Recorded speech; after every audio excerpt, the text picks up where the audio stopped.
What up, guys? I'm back. It's Mr. Your Excuse.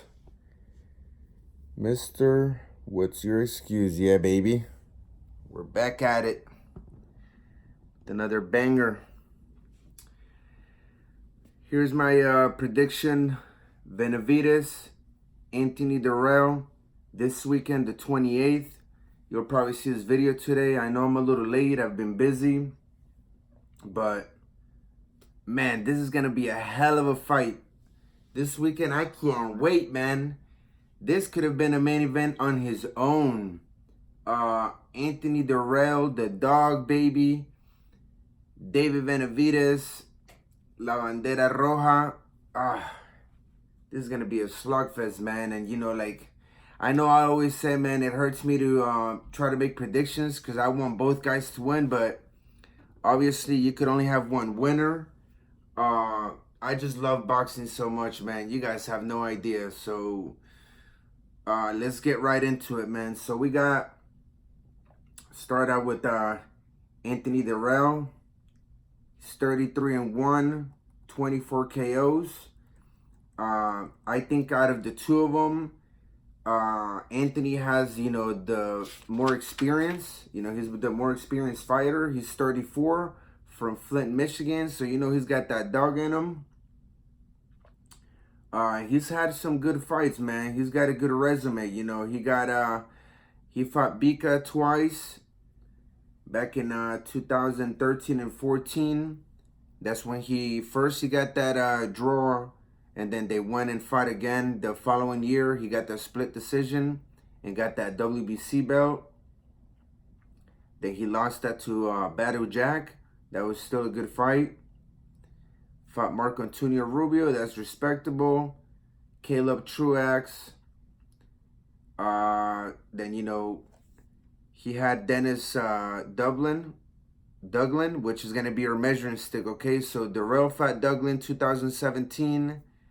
And David Benavidez fought Dennis 3 years ago when he was 19. So, to try to measure out a little bit this fight, man, we're going to use Dennis Duggan as the measuring stick, okay?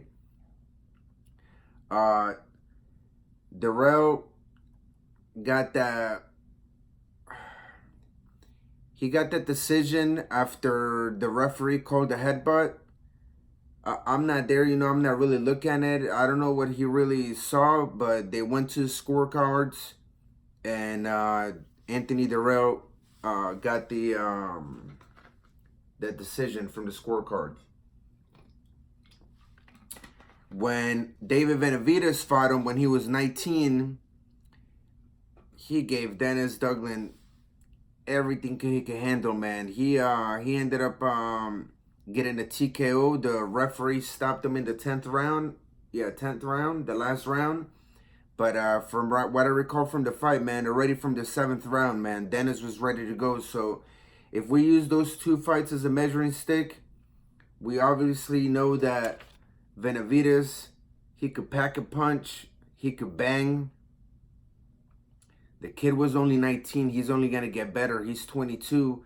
And to be honest, at this weigh-in, I've never seen him this ripped. So I think after he failed that drug test for cocaine where he got stripped out of the WBC belt, I think he took his career into another level. They brought in a strength and conditioning coach, and his pops has been on him. And you know what I like about the kid is in every interview he says, man, what my pop says is what goes. So I like that, man. The guy is willing to take advice. He's willing to let somebody else guide him that's been there. His dad has already lived longer than him, obviously, and wants the best for him. So that's good, man, because once people hit a certain point in their career, it's their way or the highway. Anything the coach or anybody tells them, it goes in through one ear and it goes out the other. So I like that. The kid is ripped, man. So I'm really curious to see what happens in this fight against Anthony Dirrell. The kid has fast hands, man. If you guys see him in those fights, this guy gives you 7-9 punch combinations that are crazy, man. This guy's throwing punches like he's a welterweight or something like that. So this fight, man, is not going to be easy for neither guy, man, because, Dirrell has the experience. He's got the IQ. Yeah, Benavidez has the experience too, because, he's been sparring, top guys since he was a little kid. So he's gotten the experience there, but I mean, has he gotten the experience in the ring? We don't know. We're going to see, He's only going to keep getting better, man. He's only 22. I think he's going to be the next big star in boxing. Mark my words, man. That kid just has a lot of potential.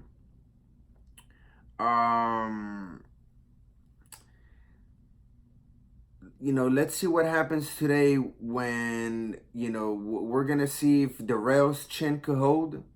Okay? He's never been knocked out. Benavidez has never been knocked out. Obviously, he's undefeated. I know Anthony Dirrell could take a punch, man. He had a hell of a fight when he fought Badou Jack. They went to war. So we're just going to have to see what happens. Let me see. Anthony Dirrell actually in the press conference was throwing shade at Benavidez because Benavidez had fought what's his name? Govlin. Let me see. I don't know how to say his name correctly. Benavidez had fought the guy from Mayweather. Yeah, Govlin. Let me see his first. Ronald Gavril. So Dirrell was throwing shit at him, saying, "You got dropped by a jab. You got dropped by a jab." If you guys seen the fight, I actually even went back and looked at it because I thought I remember it was a flash knockdown, and it was. He caught him with the left hook as he wasn't stepping right, and he got right back up. He wasn't hurt, so I don't really take much into that.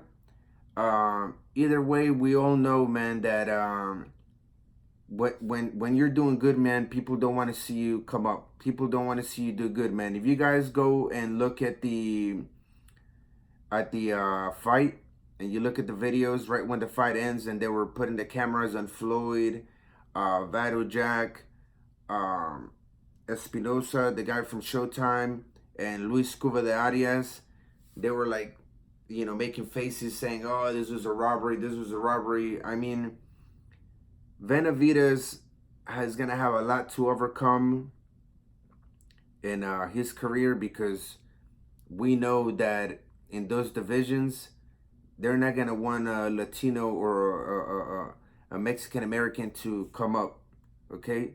Just go back, man. Look at the video. Don't take my word for it. It's my opinion at the face that, again, Cuba de Arias was making, Luisito, Badou Jack, Espinosa, and even Floyd. They were sitting there like, "Oh, this was a robbery. This was a robbery." I don't know what fight they were watching, but Ronald, in the first fight, he wasn't even close to beating Benavidez. I think he might have won 4 rounds at the most, and they still gave it a split decision.